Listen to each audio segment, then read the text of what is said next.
lượng tái tạo đạt mức tăng trưởng kỷ lục, nhưng nhiên liệu hóa thạch thì vẫn dẫn đầu danh sách các nguồn khai thác năng lượng, chiếm 82% tổng nguồn cung toàn cầu. Đây là kết luận đã được đưa ra trong báo cáo đánh giá thống kê về năng lượng thế giới được công bố ngày hôm nay.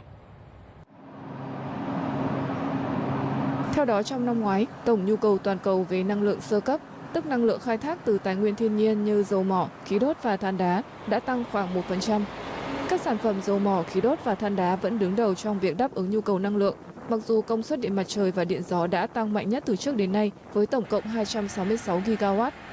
Năng lượng tái tạo không bao gồm thủy điện chiếm 7,5% mức tiêu thụ năng lượng toàn cầu trong năm 2022, cao hơn khoảng 1% so với năm trước đó. Dù vậy, Viện Năng lượng có trụ sở ở Anh, đơn vị thực hiện báo cáo, cho biết tổng lượng phát thải khí nhà kính liên quan đến năng lượng toàn cầu lại tăng trở lại, đạt mốc cao chưa từng có, 39,3 tỷ tấn CO2.